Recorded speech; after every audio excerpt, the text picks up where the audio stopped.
What is up, everybody? I'm here to tell you that Alace Med Spas is extending their annual fundraising event through September 25th. Continue to enjoy their best offers of the year while supporting local charities like Women Helping Women program of the Junior League of Salt Lake City and Women of the World. For 20 years, Alace has proudly served the Salt Lake community with multiple locations across the Wasatch Range. Appointments are still required, so book now to take advantage of 70% off, laser hair removal, Botox for just $11.90 per unit, and more exclusive deals. Visit alace.com or call 801-49-LASER to reserve your spot today. So we went from like talking about opening like a, fine dining, farm to table, sit down restaurant with a cocktail bar attached to it to like, okay, what the f are we going to do now? Neither one of us knew what the hell we were doing. Our largest single ticket item is for sure sandwiches. I mean, you doing things poorly, like failing teaches you so much. I would put the food and beverage programs in that neighborhood against anywhere else in Salt Lake City. Yeah. Needed a job, and it's like, jump back in the dish pit, right? Stay low, keep firing. We'd been open, and we got nominated for best restaurant in Salt Lake. What is up, everybody, and welcome back to another episode of the Small Lake City podcast. I am your host, Erik Nilsson, and today's episode is one that I've been looking forward to for a while. If you have been following along on the podcast or following along on Instagram, you know how much I love the breakfast sandwich from Central 9th Market. It's the recommendation I always give to anybody if they're looking for a breakfast spot or a really good meal in Salt Lake. And thankfully was able to sit down with Max and Noah, the founders of Central 9th Market, to hear more about how it came to be, some of the pitfalls that they came through in setting up the restaurant and getting the whole adventure started, how the breakfast sandwich came to be, and a lot of the fun stories along the way. So lots of great stuff to learn. If you haven't been yet, make sure you go. It's such a unique place, such a great vibe, such great people. Make sure to support them for all they're doing in the Maven District / Central 9th area to make it as much of a great community in addition to the city as possible. So shout out to them and all that they're doing and all the other businesses in those areas to truly build a community around them. But let's hear from Max and Noah and all that they went through to bring a great restaurant and space to Salt Lake City. Enjoy. Because it's always fun, because I love Central 9th Market. Like, there's certain places that I'll go eat and I'm like, cool, whatever, restaurant, food, do your thing, thank you, moving on. But then there's places that you go into and you're like, what the hell is this? And why do I love this so much? So the first time I went to Central 9th, one of my buddy, I had just come back from traveling around the country, and he's like, hey, let's all go get breakfast. And not a thing my friends do. Like, it would never be like a Friday morning, Thursday morning, let's go grab breakfast somewhere. Like, yeah, like I love, like, that was one of my favorite things I did is anywhere I'd be, look up breakfast sandwich, bagel sandwich, and go get it. So I'm like, yeah, let's go to this place. And he's like, it's pretty good. I was like, okay, like, we'll see. And so we go and eat, and 3 of the 4 of us hadn't ever been there before. And we all just kind of like stop like mid conversation while eating. And we're like, actually, I just need a minute. Let me just chew on this literally for a sec. And it was off to the races. And I know, I mean, obviously, and that's perfect segue into that, have something for you guys, but your commemorative best breakfast sandwich in Salt Lake City plaque to do as you want to. I know it's probably the most important thing you've ever won in your life. I did that. Thank you. I've never won anything, actually. Can't say that anymore.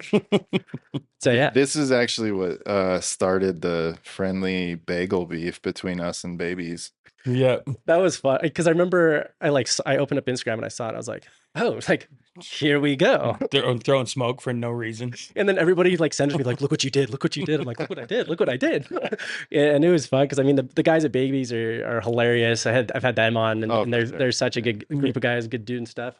And they're our friends. They're dope. Like, yeah, I mean, Kobe called me like a week ago just to like talk about, business and shop and all that good stuff. Yeah. He's good people. Oh, definitely good people. Breakfast sandwich people are good people. Anybody who can like provide that much joy in the morning and get up that early in the morning, you have to be doing the Lord's work.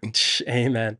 Because I mean, yeah, Central 9th Market. I mean, I think it's been such a fun place for a community. People get it. People know the routine. There's few places that me personally, I can go multiple times a week and feel like I'm not getting burnt out of something. And Central 9th is one of those places. But it's also my favorite place because, and this is probably a perfect anecdote for it, but again, I'm craving a breakfast sando. Actually, no, I think this was a burger at the time. It was a Monday. And so I go in, order my burger, I'm waiting. and Denzel Curry is just blaring, and I'm like, I'm stoked on it. Like that's my music, that's my people, that's my everything. And then all of a sudden, I look in front of me, and there's probably this couple had to have been in their mid 60s or more, and the wife is just kind of like clutching her purse, and like the guy's kind of like looking around, and I could tell, or at least in my head, I played it off as like, now they told us this is where the good food was. We're gonna do it whether we like it or not. We have to struggle through this. Yes, we will prevail. But again, they're willing to go through this contradictory experience. Everybody else is like head bobbing. Everywhere you look, it's fuck around and find out. I mean, it's such a fun place and such a fun, like, and everybody that works there is so excited to be there. So congrats on everything you've done. I'm stoked about it. I go there probably more than I should, but that's not stopping anytime soon. And excited to sit down with you guys and hear more about the story itself. Yeah, thank you. I appreciate that. So I would say when those folks come into the shop, we usually end up getting an email about half an hour afterwards talking about our the volume of our music. Yeah. you're like, you're right. We need to turn it up a little bit more. Yeah, it's kind of a whole thing. But Yeah, sometimes it gets us into trouble. But not that much. It's like whatever. What are they going to do? Ask for the manager? Also, it's just because they don't like the song that's playing. Yeah, Like if it was a really good song that you liked, you would ask us to turn it up. exactly. You just don't happen to like this song. Or like the song yet. Yeah. Maybe I you was- just haven't heard it. Well, I was listening to this interview. I didn't even know it existed until I was at Hires waiting, because I did the car hop and was waiting for my food, because I did an episode with John Hale, the second generation owner. Oh, And yeah. because I always have to listen to every episode twice. I have to listen to it as I record it, and then I have to listen to it as I edit it. Right. And if it's ever like a food episode, I'll be like, I'm editing this. I'm like, I need to go get Hires right now. I'm so hungry. And I just had the like best pizza place in Salt Lake over the weekend. So on Sunday night, I went to Central Ninth, or not Central Ninth. Oh my gosh. Nomad East. Yeah. And then yesterday after Pizza No No one, I went and I was like, all right, we're good on pizza for a minute, but I finally scratched the itch. Yeah. So I was in the car hop. There we go, my guy. And I was listening to, I found this, like one of my favorite podcasts is Revisionist History with Malcolm Gladwell. I like the way he thinks. And I didn't realize that he had an interview with Rick Rubin, one of my other favorite people. So I'm like, hello, like start going. And he talks about how Rick Rubin's like, when I first listened to Nine Inch Nails, I did not like it. I did not like this experience. But then after a while, I started to realize that while it's not my favorite music, I still realized it was really good music. The lyrics were amazing. The artistry of it was great. And then after realizing and appreciate that, then all of a sudden I did start to like the music and appreciate it even more. So if you're going to complain about the loudness, at least enjoy the artistry and you'll come around eventually. You'll figure it out. Next thing you know, you're blaring Hot Ones by Denzel Curry going down the street and everybody's Eating a fucking cheeseburger. cheeseburger, breakfast sando, what have it. Yeah. But yeah, like I want to kind of get down to the nitty gritty of, I mean, how this whole venture started, where you guys all came from. I know you're both from, or have roots in the Midwest from Nebraska and Minnesota. I mean, talk about how those roads first led you to Salt Lake. For me, I'm from Minnesota, and then I was going to college in North Dakota, and my mom was living out here, so I had a place to stay. And I had stopped going to college in North Dakota. And if you've ever been to North Dakota, there's legit no reason to be there. I'm surprised you last like long at all. I would have been. I was there for a couple of years. And then after I stopped going to college, I was just like cooking at Texas Roadhouse. And it was like, well, there's legit no reason to be in this fucking place anymore. Someone from North Dakota is gonna like clap back. Yeah, we're gonna catch shade. North Dakota. Or they're like, shade. I get it. Yeah, they know them. They ain't there either. But yeah, and so I came out here, and it's great. I mean, I love it here. Okay, so it was a little bit later in life for you. I mean, well, so I mean, Noah, you have roots from, I mean, Nebraska, but it sounds like you, I mean, moved here, migrated to the West a little sooner than. But yeah, I mean, walk me through how that ended up here from the Cornhusker State.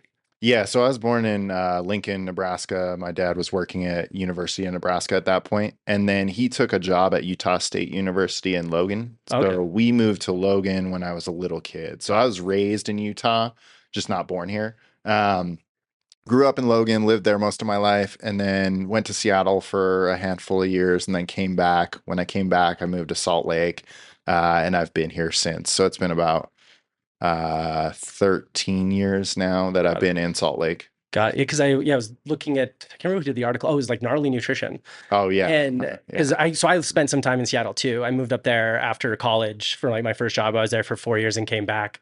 But I mean, what was that experience like? Did that? Prior to that, when I moved back to Salt Lake, I started doing property management work. So I was a maintenance contractor, plumbing and electrical work and sheetrock, kind of whatever, Yeah. whatever somebody pointed at that time.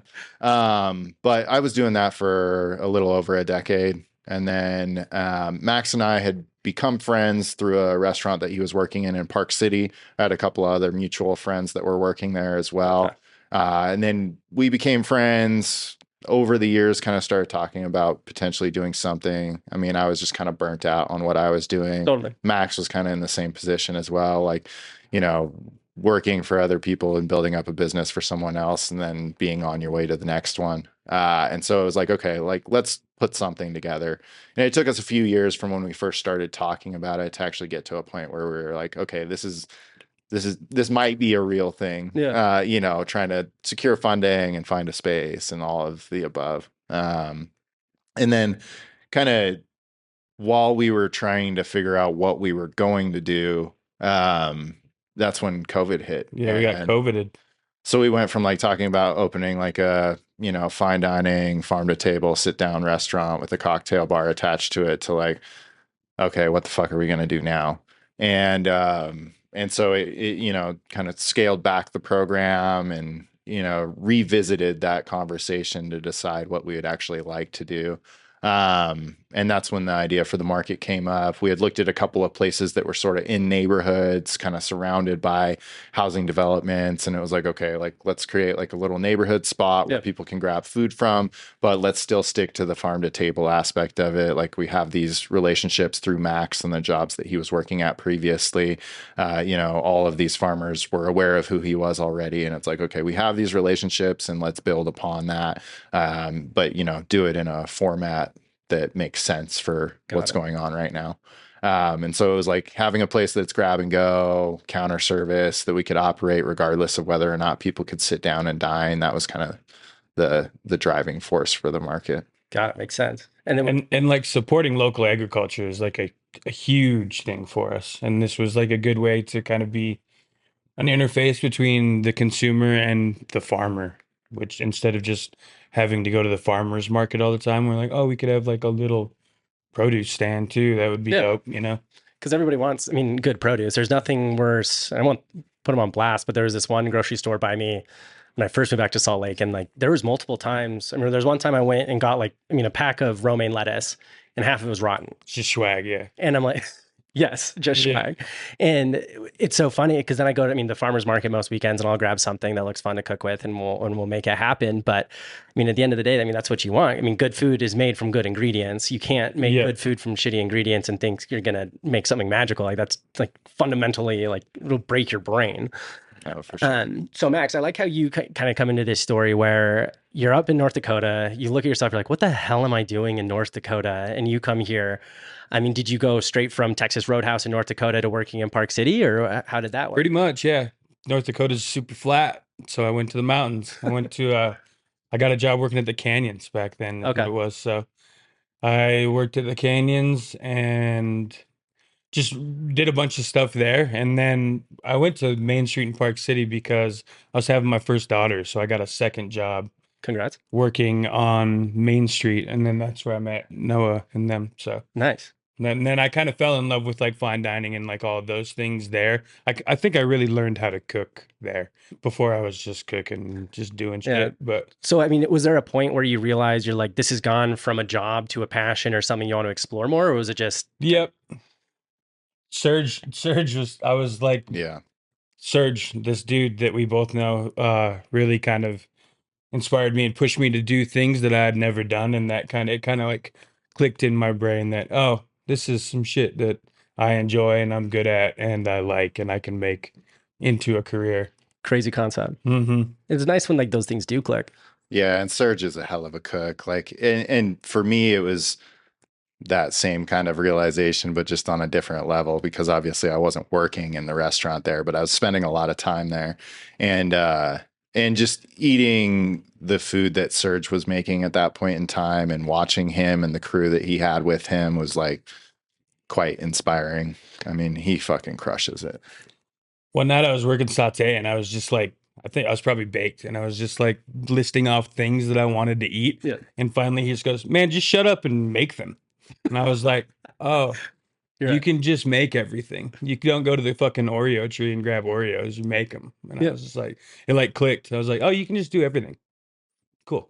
That'll unlock your brain pretty quick. You're like, the world is my oyster. Yeah. I can do it. I can legit make everything.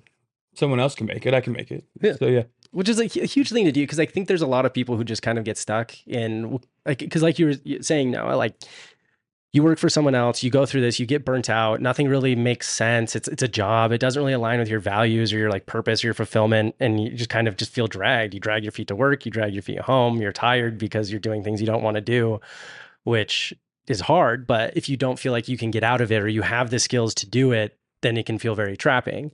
But once you realize, like, oh shit, like, A, I have a skill that I can learn that can provide a lot of value to people.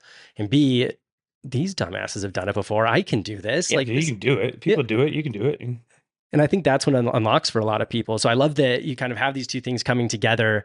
And I mean, you have this plan. You're like, hey, let's start this neighborhood market, this restaurant, and let's make this happen. And then all of a sudden, COVID comes in with the 1-2 punch.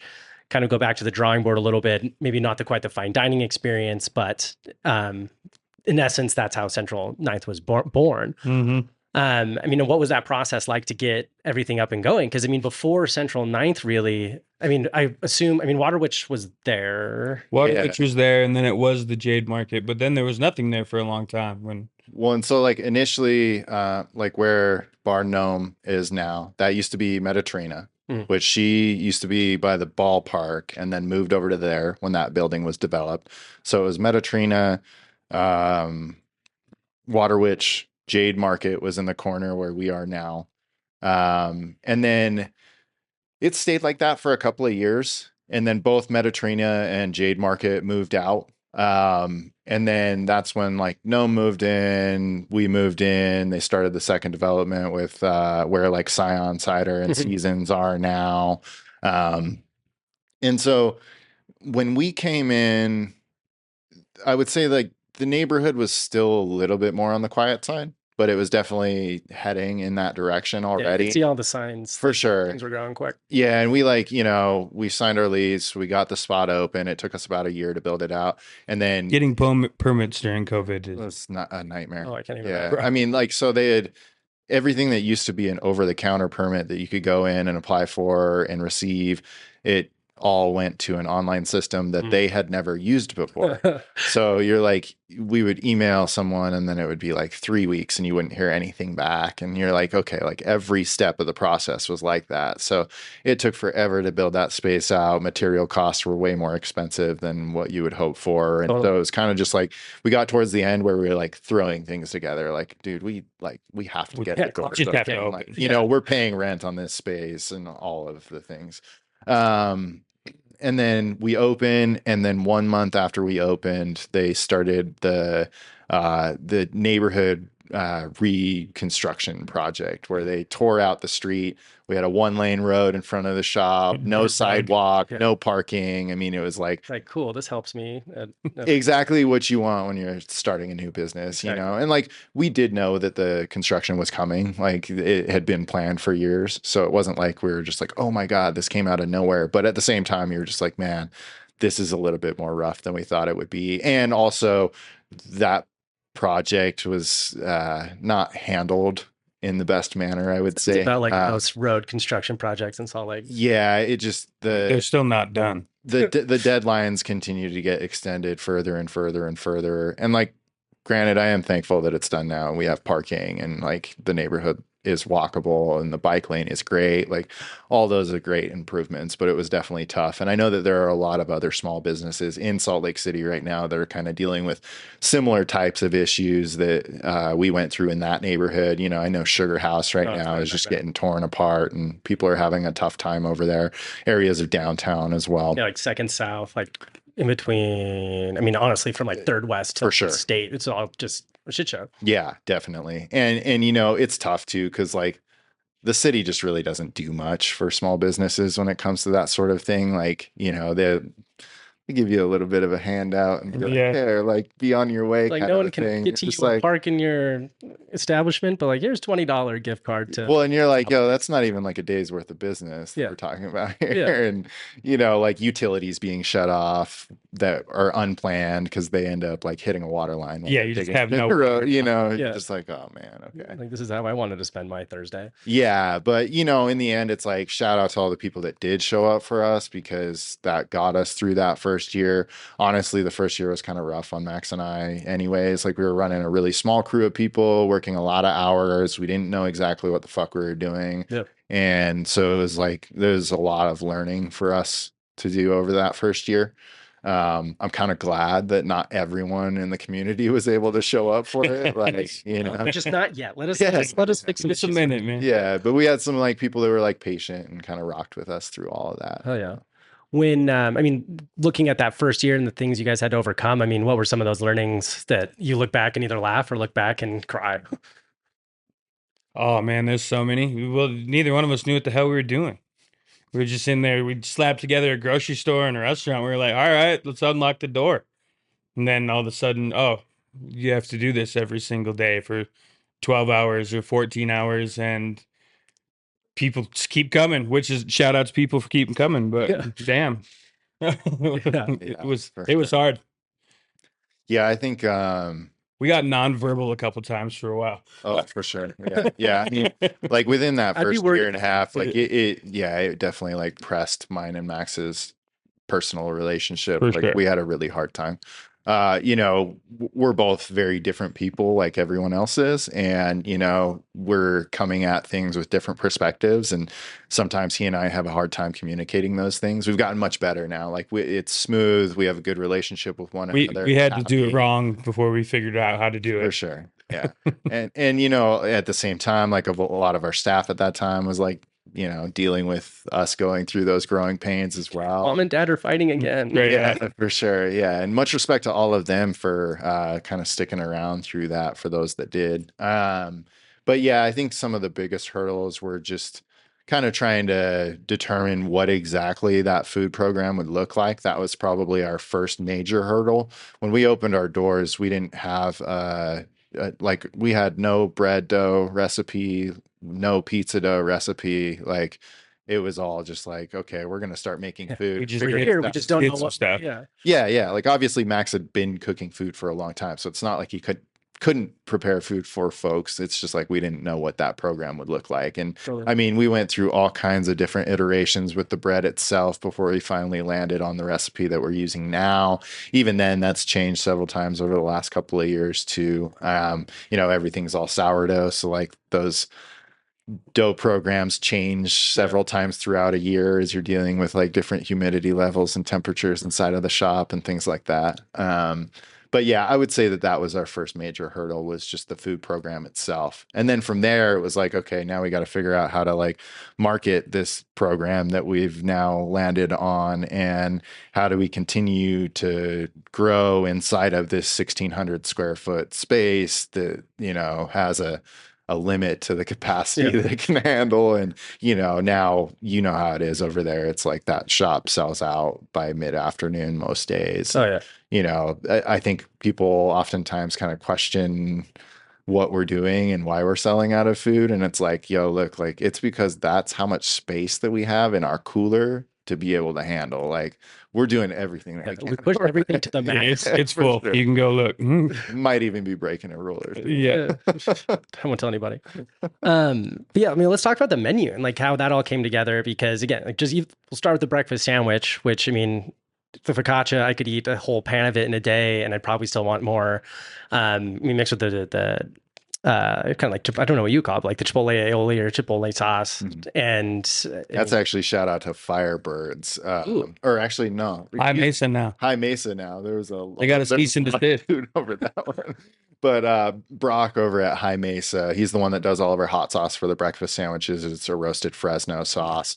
We used to actually use sriracha when we first started doing them, but there was that nationwide shortage on sriracha. And so we had to kind of pivot and start thinking about like, oh, what should we do? And it's like, well, why aren't we using one of our 15 local hot sauce vendors Yeah. that we work with? And Go hit so, up the homie, see what they yeah, got. that's when we started working with Brock, and it's been great. He's awesome. But I'll let Max tell the story of the breakfast sandwich Yes. because that actually wasn't on the menu. That wasn't on the menu. We did it on, I think, did we do it on Sundays just to kind of like have a mellow day? We just did only breakfast on Sundays. And And only till like noon, but and we didn't only really till like like noon. tell anybody about it either. Yeah. And then all of a sudden it was slammed.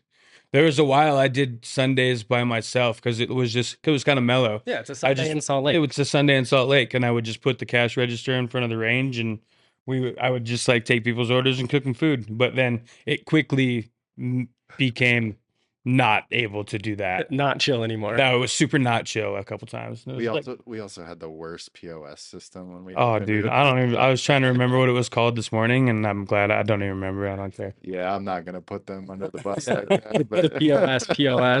POS, yeah. it was real bad. I mean, like that was actually a thing, was just like customers sitting and dealing with us dealing with our POS system. Yeah. It's like, man, thank you guys. Lots of learnings. I didn't want to do breakfast at first because I wanted to figure out how to make good bagels in that hearth.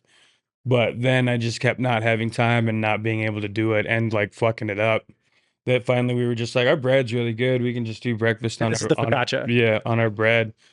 And yeah, then now it's a breakfast spot. Yeah. Yeah. All day, every day. For a while, it was like we would just do them on Sundays and just in the morning part of the day. But then like people kept coming in and were just like, yo, this has to be every day. Because Just people would like fiend come in on like a it. Tuesday and be like, what do you mean I can't get breakfast? And it's like, we only do that on Sundays. And they're like, dude, what? Yeah. And at that point, I think we weren't even serving food until 11. Yep. So we were open at 9, I think, but no food that was prepared until 11 o'clock. And then we would kind of start lunch at that point. Yeah. And then we would be open till 9 at night. That was a terrible. That was burly. Lots of learning. Yeah. Yeah. So, I mean, I would assume at some point, like, all right, guys, we're going to start doing breakfast sandwiches every day. And then we're going to start doing breakfast sandwiches all day, every day. Yes. And still can't keep up. Now it's by far our largest single ticket item is For sure sandwiches. I mean, usually it's like 60% of our daily sales. And it's like wild to me because, again, like if I'm going to recommend something or tell someone to go somewhere, I'm not gonna like give some well, you should maybe try this. I'm like, I will put my reputation on this. This is where you need to go. Do not add first, do not substitute, do not change. This is what you get. And get it. Just get it. And the breakfast sandwich is one of those things. Like I had a buddy in town, he's like, and I had to work and he's like, oh, well, I kind of want to go like get breakfast. So I'm like, go here, get this. He's like, okay, like, is it like a market? I'm like, don't ask questions, just go, just order it. And like, I remember he sent me a text. He's like, what is this thing? I'm like, you're welcome. And I've yet to talk to anybody who's said anything negative about it. Like usually when breakfast sandwiches come up, because in my life, breakfast sandwiches come up frequently. And it's always like, oh, you've been to Central Atlantic? Of course, we've been to fucking Central Atlantic. Of course, like, what are you kidding? Like, okay, sorry, didn't want to get. Sorry, I blew up, dude. Yeah, my guy. And so it's so funny to have something like so ubiquitous. Like even when we did the like funny Instagram competition, like literally almost every other comment was like, why is this even a competition? Of course it's Central Ninth. Like everybody else, shout out to like the second, like the best loser, but it's still going to go that way. So, I mean, I love that. I mean, it's all quality stuff, quality ingredients, like we had talked about. I mean, kill the focaccia and then continue to murder the focaccia. And that's such a good one. Oh, but then when I went on Sunday and you guys had the pie fight soda biscuits. Oh, the biscuits, party. the biscuits Pie party. flat. Yeah, the pie party. That was one I was like, I was sitting eating my car because I got the last one, and I was like, oh, I thought like I didn't know like something could be as good as, maybe better, but I was like, all right. Yeah, game also on. huge shout out to Pie Party. Corey Rich. Pie Party is amazing. She makes incredible stuff, and so does her team now, for that matter. For a long time, it was just her, and now she's got a few people that are working there with her as well. They'll be opening up their own brick and mortar. Hell yeah. Also, that's in the works currently. It's well known enough now that I can say it. But she's amazing, and she does biscuits for us every Saturday. It's a white cheddar and chive biscuit, and she makes a really good biscuit. Yeah, Yeah, I really enjoyed that one. And and if the chocolate cake is ever there, For sure. The I chocolate I cake. haven't said no The to it Matilda yet. cake, Yeah, Dude, it's Matilda. so I didn't know it was called Matilda Bruce cake. Bruce Bogtrotter's chocolate cake. straight up. Noted. Now I'm not going to be able to look at it any differently. But it is funny to see how like there's so many of these like bakers, especially like pastry chef. Anyway, people who make really good baked things, Yeah, for sure. who start off like in such a small way. I mean, like Pie Party, Dough Lady, Lady Dough, Dough Lady, the Dough Lady. Yeah, The dough lady, and then yeah, there's like Lady Flower. yeah. And, Lady Flour. yeah. I mean, Chubby Baker started the same way, so it's fun. And then back when we originally started, our friend Mandy at Mad Dough, she was making donuts during the pandemic out of her apartment, and then she went to the market as well. I think like a lot of our original foot traffic came from Mandy. Interesting. Like, That's definitely true. yeah, She had a following before we had opened our doors.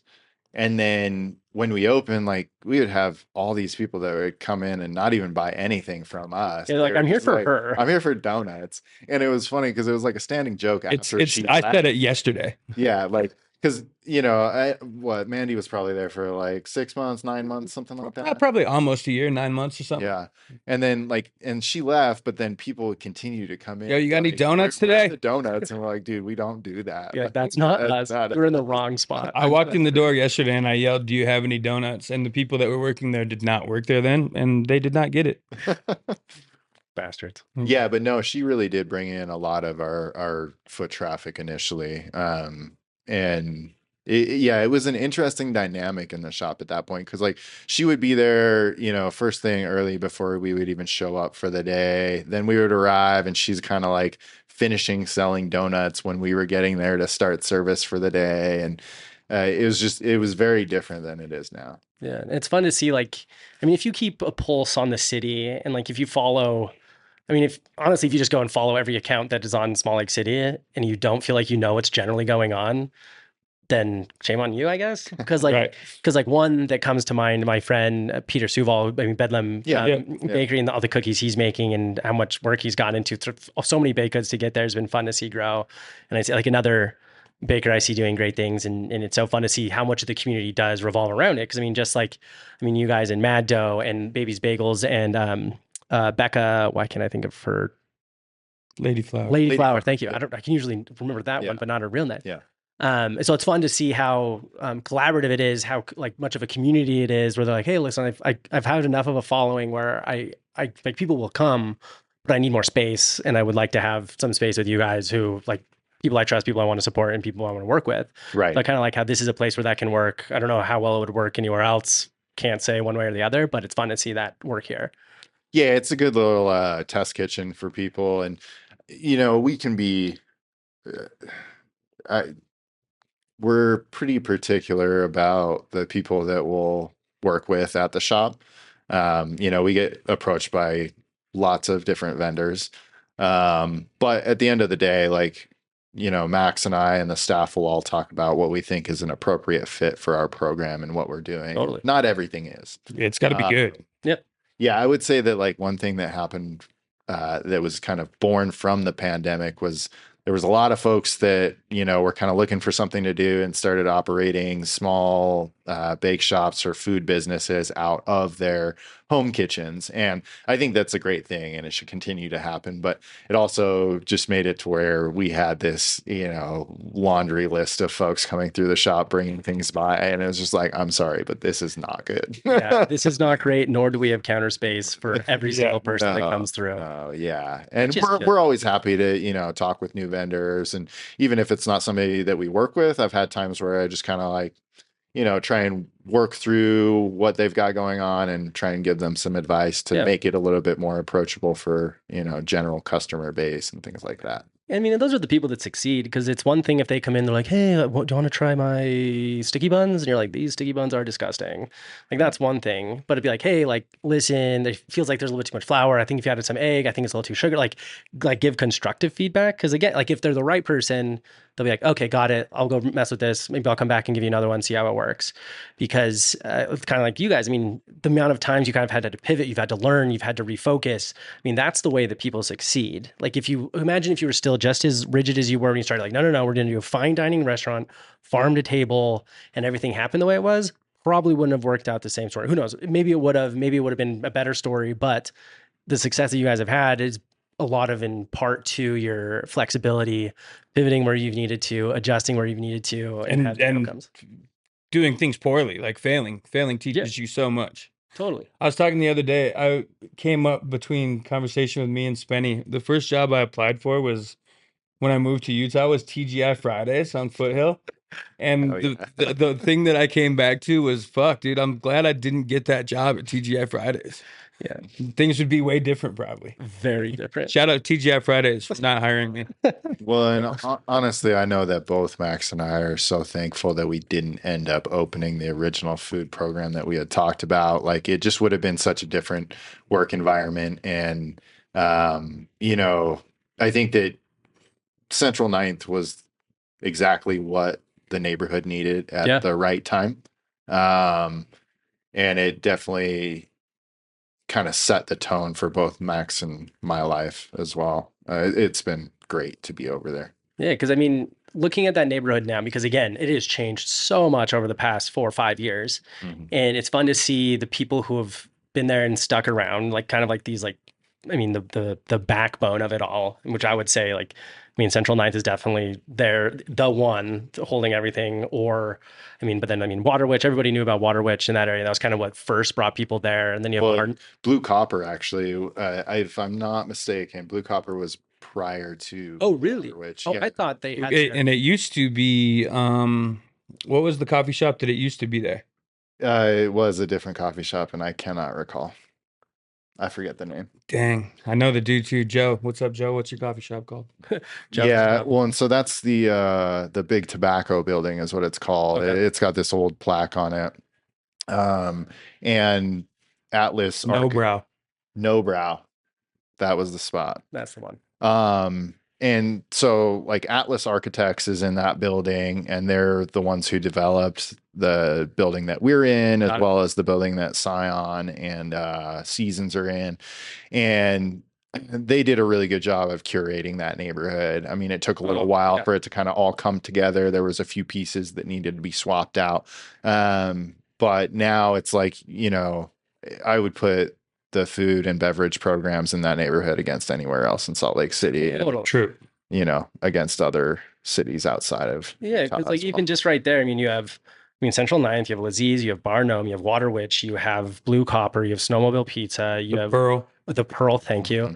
I mean, Ramen Ichiza that just opened up, and even then, if you go out just a couple more blocks, yeah, Fisher. Exactly. I mean, Yoko Taco. You've got a laundry list of people doing good things. Hans Kombucha, their tap house is right down the street too. Yeah, Normal Club. I mean, Heavy Metal Shop moved over there. Shout out to Alexa at Normal. Yeah, I was actually messaging her last night, so I guess by the time this releases, it'll be over, but I'm going to do a huge giveaway for my birthday. Cool. Where I'm just going to give away, like, I just DM'd every single person, like, hey, I'm doing a giveaway of like my favorite things in Salt Lake. Can you give a gift card? And they're like, yeah. And so I'm just going to go be like, here's the 10 places you're getting a gift card to. And here's what I would do with each of them. Dope. Go have fun. And so I was DMing Alexa. I was like, hey, like, can I get like a $20 gift card? She's like, yeah. I'm like, also, you want to be on the pod? She's like, I live in California now. It's kind of around. But then I'm like, Google. I'm like, makes sense. But yeah, we might get the Tatiana, the manager there. Not Tatiana. Cool. Yeah, I think that's her name. But yeah, I mean, it's so fun to see how many of these cool new businesses, I mean, things that weren't there, I mean, even 5-6 years ago, but now are iconic, almost classics that everybody makes a part of everything. And just even thinking about that space of Central Ninth, Maven District, however people want to call it, is now a place everybody wants to go to compared to a place that everybody used to avoid. For sure. And you see that in so many different areas. I mean, Sugar House is on the tail end of that. I think Marmalade's going to be another one that's coming up really soon. I mean, Post District is a little different flavor, but that's a fun one to see. I mean, anybody who can look at these spaces and say, what can I do to make this a better part of the community? Instead of being like, now, how can I make an apartment ugly as possible go right here? Yeah, make some really expensive condos. Yeah, like that's what I'm all about, because things are going to change, things are going to grow, things are going to develop. But if we can do it in the right way, then everybody wins compared to just some guy twirling his mustache in his corner office. For sure. I love that the water shop held on to their spot. Straight up. Yes, I want to. It looks like the Up building over there. Every time I drive by it, same thing goes through my head. Yeah, I want to get them on the. I want to go be like, so what the hell happened here? They'll be like, oh, well, this guy came into my office, and I was like, hell no, this is my water shop. At least that's how I play it. That's exactly what I probably was. They took our jobs. The world needs to know. This is real hot button This topic. is my joint. Eric takes on investigative journalism. Yep. But okay, so I want to go through a couple of like the key items. This is probably my own selfishness and own intrigue, but when I think of Central Ninth, there's obviously the breakfast sando, there's smash burgers on Monday, there's pizza, and then the weekend can be a grab bag of anything else. Anything from, I mean, like I've had, the chicken salad sandwich, which was phenomenal. I mean, there's any sort of amazing smoked chicken, and I mean, some of those, but what have been, how did some of these come to be, or what have been some of your guys' favorite dishes that you've put together? The OG is the mortadella sandwich. The deli mortadella sandwich was kind of the catalyst to get everybody hooked on mortadella again. Yeah, that was definitely the start of it. Was the classic mortadella deli sandwich. That was before we did breakfast. That was like our solid staple. When we opened, we had a cheese pizza, pepperoni pizza, a mortadella, and a salami. Those were the 4 things that were on the menu, and the mortadella was like gangbusters. Everybody's coming through for the mortadella. Mm-hmm. They don't even know what they needed until they got it. Yeah, straight up. But yeah, staff dinners on the weekend. I always look on the Instagram to see what's going on, because usually I make a decision if I'm eating based on what I see there, and it's usually a yes. But how have those evolved? What have been some of your favorites or memorable ones that you've done in the past? Yeah, that kind of started as for a while we would just do Sunday suppers, because Sundays are always like, morning is really busy through midday, and then it kind of tapers off mid-afternoon. Folks are heading home, getting ready for the week, or they're outside enjoying their lives. And so it was quiet in the shop, and we were trying to figure out what to do. It's like, well, do we close early? Do we stay open? If we're going to stay open, what do we do to get people in here? And so we started doing Sunday suppers. It was kind of just like, a container of food that you could take home, either eat it then or reheat it later if you wanted to. So it was always something that like you could easily reheat if you needed to. And we did lots of different iterations. Like we did, short ribs and grits, and smoked chicken was always kind of rotating in and out. And then that just kind of evolved into like, all right, well, now that we've got the staff to handle it, let's do something for Friday, Saturday, and Sunday nights. And that's sort of where the staff meal has been at. And even since we started doing it, there's been lots of iterations. For a while, we were doing like a Friday night fish fry to kind of give a little tip of the hat to the Midwest. Mm-hmm. And then shawarma, we were doing shawarma. That was one of my favorite ones. Yeah, shawarma was really good for sure. We were doing like Sicilian pizzas on Friday, or on Sundays, excuse me. And then now it's been like a little bit more consistent program. It's kind of always smoked chicken and sides. The sides vary weekly, and sometimes there'll be another protein option or two, but it's always kind of smoked chicken and some other things. Yeah. Yeah, always something to look forward to. And I've never gone and like, well, that was a waste of time and money. It's always like, even when there's one day I can't remember if I was at Water Witch, and I was there, I think it was like on a first date with someone, and it was fine. But I remember just like did not go well. And I was sitting there having my cocktail, and literally just kept getting distracted because I just saw people walking out of Central Ninth and being like, oh, this is oh, look how good. Oh my God, I'm so excited. I'm like, damn, I am hungry. And I really would rather be there with this. But I can't just be like, listen, 1 second, I'm going to go get some chicken. Hold that thought. Because it's seeing that many people go in and go out, and it's like always people beaming from ear to ear, smiling. But I want to come back to something that you guys had talked about, and it was mostly in regard to, bakers coming into your Central Ninth and saying, well, do you want to sell these here? And be like, well, no, but thanks for trying. But talk about the staff, because it's a very unique group of people, because I also I identify more with the counterculture side of Salt Lake than I do with the more structured side of Salt Lake. And I always feel that very strongly there, which again, like that's an experience that I like and enjoy. And I always know that I walk in, I'm going to feel it. How did these people come to be part of the trusted staff at Central Ninth? Were they friends before? Were they people that just kind of caught the vibe and wanted to be a part of it? Both. So it's all kind of the same. And also, I think just people that are our age nowadays are just kind of, we're just a little goofy. Hell yeah. Yeah. I don't want to work with people who aren't goofy. Normal people scare me, man. Well, and it definitely started out as, you know, pretty close friends. Like in the beginning, it was Max, myself, and a good friend of ours named Bobby, and Joey was in and out for like a couple of days, but it was really just like the four of us. And then we kind of made it through that initial phase and got past construction and all that bullshit. And then that's when it like started to pick up, and we had to start hiring other people in, and again bringing in mostly just close friends. Dee Dee, DD, Dev, Brady. yeah. Now it's kind of Griff walked in one day and I needed help. And I said, "Where are you working right now?" And he goes, "Oh, I'm not working anywhere." I said, "Okay, you work here now." And then he showed up the next day and he's been there for 2 years.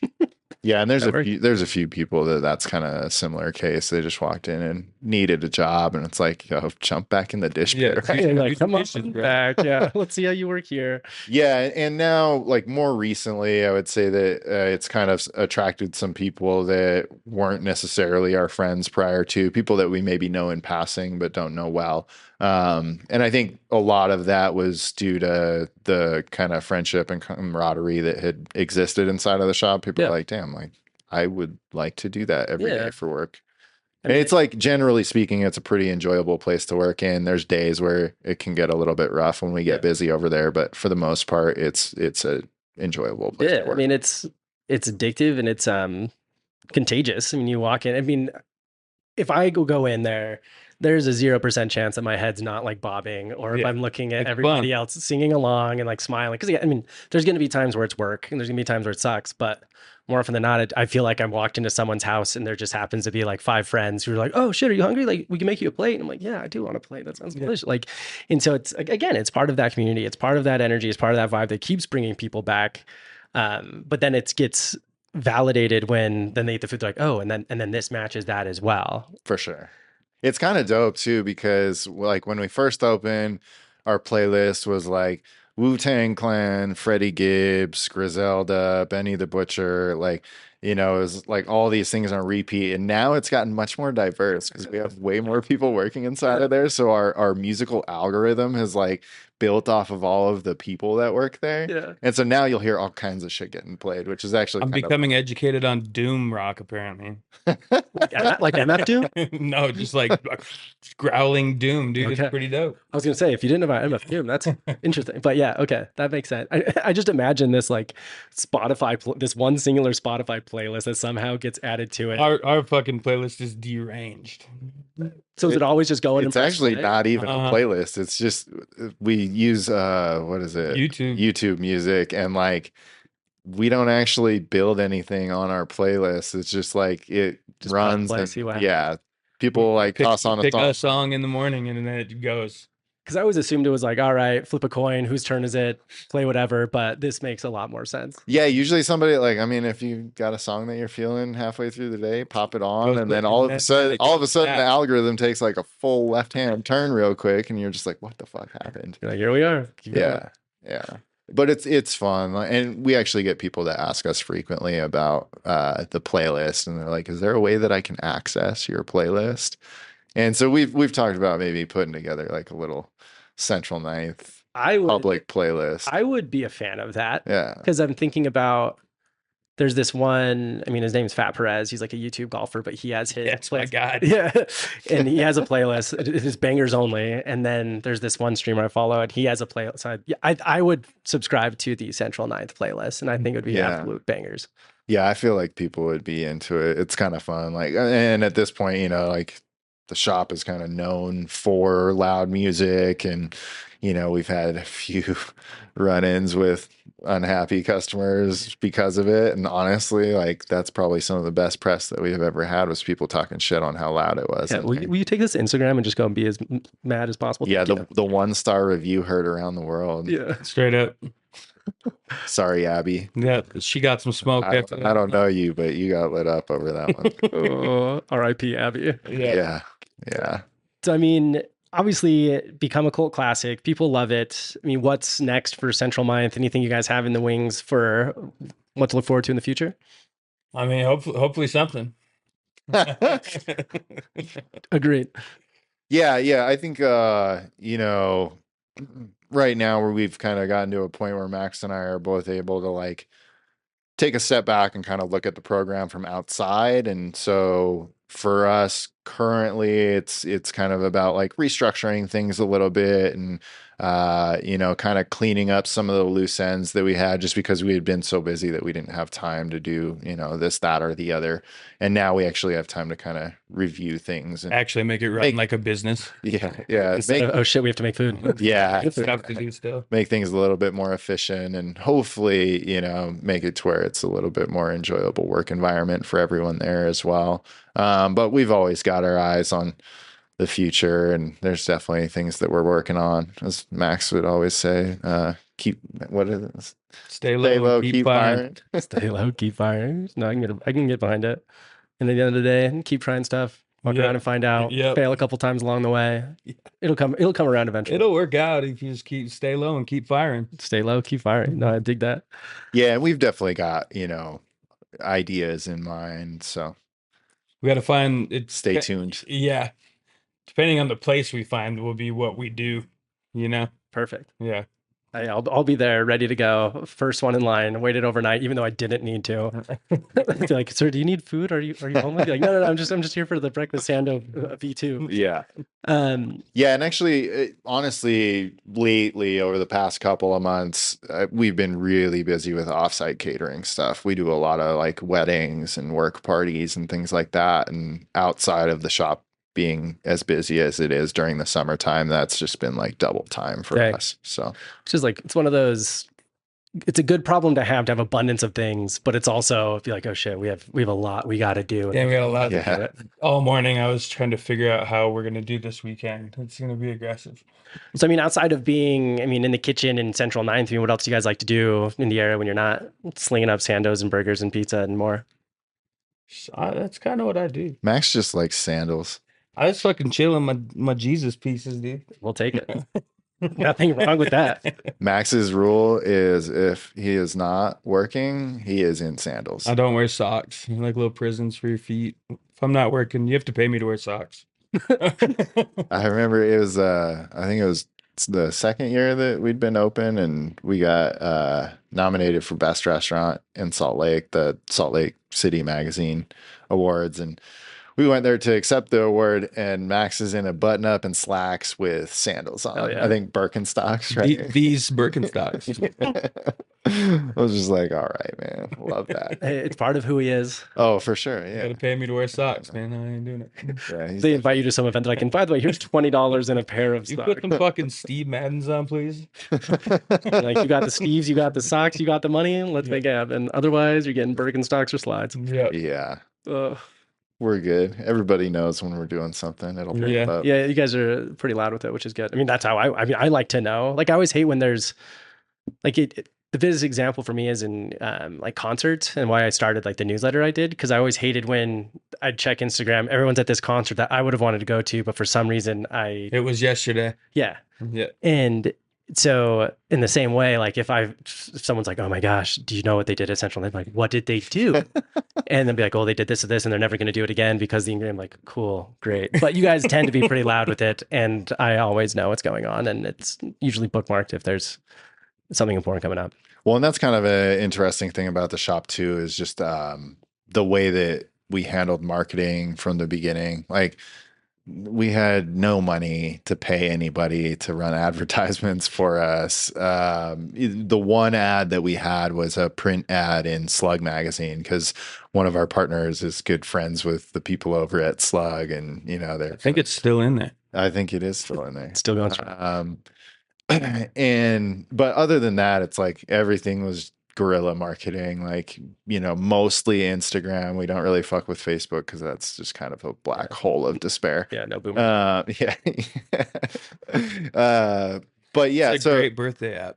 It was really like kind of a test case, and like, what can you do through word of mouth? And honestly, it really surprised me seeing the type. Shout out to everybody for coming through. Yeah. You make good things, people talk about it, people share it, and next thing you know, they tell people it's.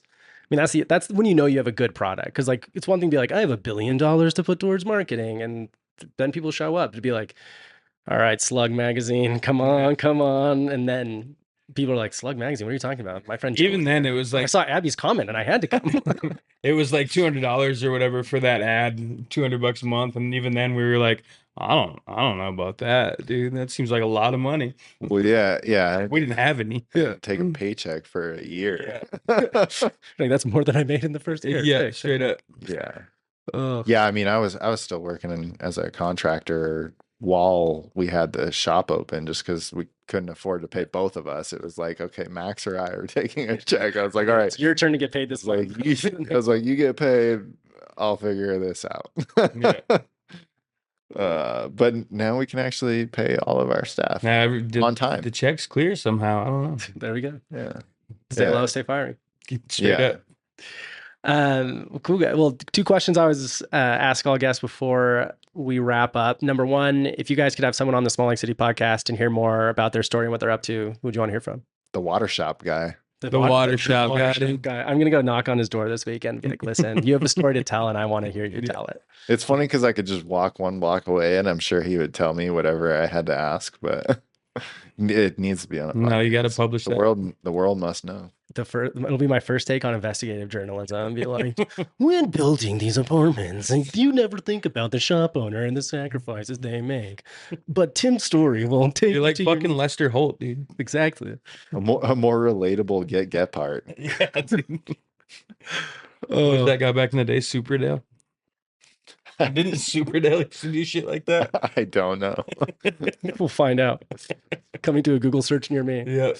And then lastly, if people want to find out more about the market, what's going on, what's the best place to find information? Just come by the shop. That is good. Yeah. And if you our website hasn't been updated in like a year and a half. Yeah. It's even then with more questions. Yeah, and even then it's gotten to the point where like a lot of specials and one-off stuff that we do, like we know people are going to be showing up at the shop, so we kind of just let it be, like just swing down and come find out, like that was one thing that really like helped us a lot in the long run, was that it was always like no online ordering, no phone ordering, swing by, put your order in, grab your food, menu changes daily, stuff like that. And people kind of got to where they embraced that, and it's given us a lot of leeway. And that's what I appreciate. The way that we run things. Like even now, I'll be like, oh, it's burger night, but I think they have a special burger. Let's go figure it out and go find it. And people message us all the time on Mondays. What's the special today? And it's like, motherfucker, you need to show up. Yeah. Also, I don't know. I'd be like, wow, you got ideas? Whatever Joey's gonna make. Yeah, I'm not the one making burgers. Yeah. Exactly. Yeah, so we'll get Water Shop guy. Yeah, go swing by Central 9th. Yeah, we always tell people like, yo, if you got questions, if you want to place orders, whatever it might be, like, feel free to come by the shop. It's like it's best kept in person. Oh yeah, it's an experience that you need to have. It's not just food. It's everything in between. For sure. Well, guys, thanks so much for coming down. I'm glad we could sit down and record. I'm already looking forward to the next time I go to Central 9th, whether it's breakfast ando or staff dinner or burger or pizza or anything else. I know it's always something good and something I can have more than once a week, a month, whatever. And those are, the places that stay around, because there's places like, oh, I can't believe that place went out of business. I was like, when's the last time you went there? Like 5 years ago. I'm like, well, no, duh. Yeah. But the places that you want to go to that has good food, good experience will be there forever. So I'm excited for more of Central 9th, whatever else comes our way from you guys. Just stay low, stay firing, and we'll go from there. All right. Hell yeah. Thank you. No, thank you guys.